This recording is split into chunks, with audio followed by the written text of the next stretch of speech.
న్యూజెర్సీలోని ఒక స్ట్రీట్ మీద నుంచొని మైలో ఫ్లవర్ షాప్ దగ్గర ఉన్న ఎవరో ఒక అమ్మాయిని గమనిస్తూ ఉంటాడు. ఆ టైంలో మైండ్ లో అక్కడ జరుగుతున్న ఈవెంట్స్ గురించి ఏవో క్యాలిక్యులేషన్స్ చేస్తుంటాడు. అప్పుడు ఆ స్ట్రీట్ లో వస్తున్న పాసింజర్ బస్, స్ట్రీట్ మీద ఉన్న పాట్ హోల్ ని, ఒక స్ట్రీట్ ఆర్టిస్ట్ ని, సైకిల్ తొక్కుతూ స్పీడ్ గా వస్తున్న వ్యక్తిని చూసి అక్కడ నుండి ముందుకు వెళ్లి పాట్ హోల్ ఎదురుగా ఉన్న మెయిల్ బాక్స్ మీద పెన్ నిలబెడతాడు. అటుగా వస్తున్న టాక్సీ పాట్ హోల్ మీదుగా వెళ్లడంతో వాటర్ స్ప్లాష్ అయ్యి పెన్ కింద పడుతుంది. ఇది చూసిన స్ట్రీట్ ఆర్టిస్ట్ ఆ పెన్ తీసుకోవడానికి వెళ్తాడు. అప్పుడు స్పీడ్ గా వస్తున్న సైకిల్ తొక్కుతున్న వ్యక్తి గట్టిగా గుద్దడంతో మెయిల్ బాక్స్ కి గుద్దుకుంటాడు. వీడు ఫ్లవర్ షాప్ మీద పడతాడు. ఇంతలో అందరూ గందరగోళంగా రావడంతో ఇవన్నీ చూస్తున్న passenger bus driver red light ని చూసుకోకుండా మైలో ఫ్లవర్ షాప్ దగ్గర గమనిస్తున్న లేడీని బస్ తో తప్పిస్తాడు.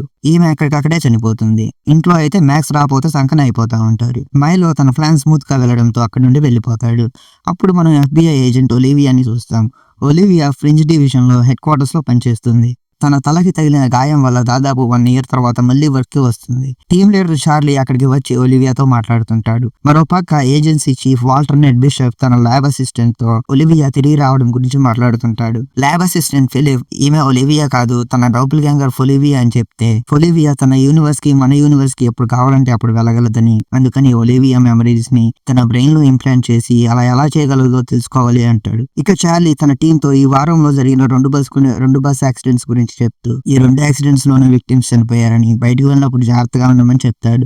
FBI టీం మొత్తం అక్కడికి వచ్చి క్లూస్ కోసం వెతుకుతుంటారు. ఆ ఇన్వెస్టిగేషన్ కి లింకన్ లీ అనే ఏజెంట్ లీడ్ తీసుకుంటాడు.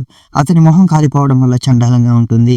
చనిపోయిన లేడీ ఫింగర్ ప్రింట్ తీసుకొని జూలియన్ ఫాస్టర్ అని తెలుసుకుంటారు. తర్వాత బస్ డ్రైవర్ మాట్లాడితే అతని షాక్ తో నేను అసలు ఎప్పుడు ఒక పెట్ ను కూడా ముద్దలేదని చెప్తాడు. తర్వాత ఏమైనా క్లూస్ దొరుకుతాయేమోనని వెతికితే ఏమీ కనపడవు, కానీ ఒక పెన్ను మాత్రం కనిపిస్తుంది. చుట్టుపక్కల అడిగాక ఒలివియా వచ్చి ఒక స్ట్రీట్ ఆర్టిస్ట్ పెన్ తీసుకోబోతే సైకిల్ వచ్చి గుద్దడంతో గందరగోళంగా ఏర్పడింది. అప్పుడు రెడ్ లైట్ చూసుకోకుండా బస్ డ్రైవర్ ఆ లేడీని తొక్కించాడు అంటుంది. ఇక లీ దీనంతటికీ కారణం ఈ పెన్ అంటాడు. దీనివల్లే ఆ చైన్ ఆఫ్ ఈవెంట్స్ స్టార్ట్ అయ్యాయి అంటాడు. తర్వాత రోజు హెడ్ క్వార్టర్స్ లో చార్లీ, లింకన్ ఆ వారంలో జరిగిన 2 యాక్సిడెంట్స్ మధ్య ఏమైనా కనెక్షన్ ఉందేమో అని చూస్తారు. అప్పుడు అతనికి ఫస్ట్ యాక్సిడెంట్ ఫోటోలో సేమ్ పెన్ కనిపించడంతో ఎవరో కావాలని ఈ సీక్వెన్స్ ఆఫ్ ఈవెంట్స్ ని స్టార్ట్ చేస్తున్నారు అంటాడు. ఇక హెడ్ క్వార్టర్స్ లో ఉన్న మ్యాథమెటిషియన్ తో ఈ విషయం చెప్తే ఆమె ఏ మనిషి కూడా అలాంటి క్యాలిక్యులేషన్స్ చేయలేడని చెప్తుంది. కానీ అప్పుడు మళ్ళీ ఇంకో యాక్సిడెంట్ అవ్వడంతో ఆమె షాక్ గురవుతుంది. 2+2 నీ గుద్దులో గుండు.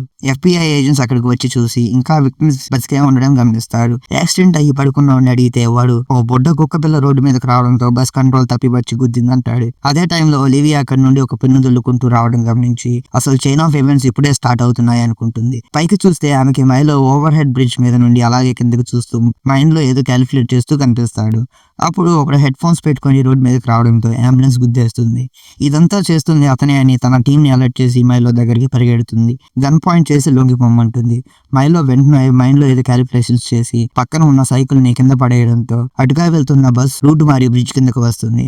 ఒలివియా చూస్తుండగానే మైలో కింద బస్సు మీద అక్కడి నుండి వెళ్లి పారిపోతాడు. ఇంటి దగ్గర మైలో చెల్లి మ్యాడ్లిన్ అతని కోసం కంగారుగా ఎదురు చూస్తుంటుంది. మైలో ఇంటికి రాగానే అతనితో హాస్పిటల్ నుండి నాకు చాలా కాల్స్ వస్తున్నాయి, ఇప్పటికీ నువ్వు చాలా దూరం వెళ్ళిపోయావు, నువ్వు సరెండర్ అయిపో ఉంటుంది. కానీ మైలో ఆ మాటలు పట్టించుకోకపోవడంతో వాళ్ళ అమ్మిచ్చిన బొమ్మ గుర్రం చూపిస్తుంది. దానితో మైలో కోపంగా అక్కడి నుండి వెళ్ళిపోతాడు. ఆ తర్వాత లింకన్ రెగ్యులర్ స్కిన్ చెకప్ కోసం హాస్పిటల్ కి వెళ్తాడు. అక్కడ ఛాంబర్ లోకి వెళ్లే ముందు ఒలివియాతో ఈ 3 యాక్సిడెంట్స్ విక్టిమ్స్ కి ఏమన్నా రిలేషన్ ఉందేమో చూడమంటాడు.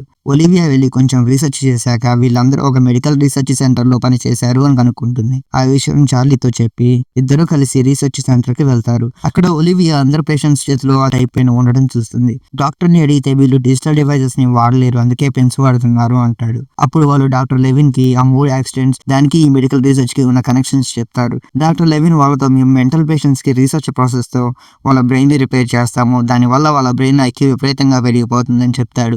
మైలో ఫోటో చూపించి అడిగితే ఇతన్ని గుర్తుపట్టి మేము ఇతన్ని వాళ్ళ చెల్లి పర్యవేక్షణలో బయటకు వదిలేము, కానీ అప్పటి నుండి డ్రగ్ రివర్సల్ ప్రాసెస్ కి రాలేదు, కంట్రోల్ చేయాలి అనుకున్న వాళ్ళందరినీ చంపేస్తున్నాడని చెప్తాడు. ఇక మైలో చెల్లిని కలవాలనుకుంటారు, కానీ వాళ్ళకి తెలియకుండా మైలో ఒలివియా ప్రతి స్టెప్ ని గమనిస్తూ వాళ్ళ నెక్స్ట్ మూవ్ ని క్యాలిక్యులేట్ చేస్తూ ఉంటాడు. ఆ రోజు ఒలివియా, చార్లీ మ్యాడ్లిన్ ని కలుస్తారు. మైలో ఎక్కడ ఉన్నాడని అడిగితే తనకి తెలియదంటుంది. అప్పుడు చార్లీ మీ అన్న 3 యాక్సిడెంట్లు చేశాడని, దానివల్ల 3 చనిపోయారు, అతన్ని బయట అలా తిరగనివ్వడం వల్ల అందరికీ డేంజర్ అంటాడు. ఇక చార్లీ మైలో రూమ్ చెక్ చేయడానికి వెళ్ళినప్పుడు ఒలివియా మ్యాడ్లిన్ తో తనకి ఒక చెల్లి ఉండేదని, తను చనిపోయిందని చెప్తుంది. కొంచెం సేపటికి ఇద్దరి మధ్య బాండ్ ఏర్పడి మైలో గురించి అంతా చెప్తుంది. అతన్ని కామ్ గా ఉంచాలి అంటే ఈ బొమ్మగుర్రం వల్లే అవుతుందని చెప్తుంది. బస్సు చూడగానే మడ్డ పైకి లేస్తుందని చెప్పి మైలో ఎక్కడ ఉన్నాడో హోటల్ అడ్రస్ ఇస్తుంది. ఇక ఇద్దరు కలిసి మైలోని పట్టుకోవడానికి ప్లాన్ వేస్తారు. కానీ ఏం ప్లాన్ వేసినా ఉపయోగం లేదని, వాళ్ళ నెక్స్ట్ మూవ్ ని అతను ముందుగానే క్యాలిక్యులేట్ చేయగలడని ఇద్దరే వెళ్తారు. మైలో పైనుండి చూస్తూ ఒలివియా, చార్లీ తన వెంట పడతారని ఇద్దరిని ఒక కన్స్ట్రక్షన్ జోన్ లోకి తీసుకువెళ్లి ఆక్సిజన్ తక్కువగా ఉన్న ప్లేస్ లో ఒలివియాని చంపినట్టు క్యాలిక్యులేట్ చేస్తాడు. ఇక అక్కడ నుండి పరిగెత్తుతుంటే మైలో వాళ్ళని కన్స్ట్రక్షన్ జోన్ లోకి తీసుకెళ్తాడు. ఒలివియా సైన్ చూడక రెస్పిరేటర్ తీసుకొని వెళ్ళదు.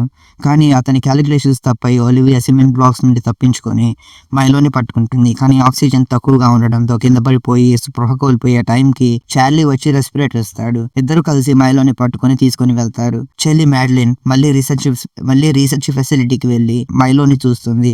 అక్కడ మైలోకి ఇంకా డ్రగ్ రివర్సల్ చేయలేమని, ఇప్పటికే చాలా లేట్ అవ్వడం వల్ల ఇక అలాగే ఉండాలి అంటుంది. ఇప్పుడు అతని బ్రెయిన్ ఆలోచించేది మనకు అంతుపట్టడం లేదని, దానికోసం మెషిన్స్ వాడుతున్నారని చెప్తుంది. చివరి సీన్ లో ఒలివియా బాయ్ ఫ్రెండ్ కనిపించి నువ్వు ఇక్కడ ఉండాల్సిన దానివి కాదు, వేరే యూనివర్స్ నుండి ఇక్కడికి వచ్చావు అని, అందుకే నువ్వు అక్కడ ఉన్న సైన్స్ గుర్తుపట్టలేదని చెప్పి ముద్దు పెట్టి వెళ్ళిపోతాడు. Thanks for watching.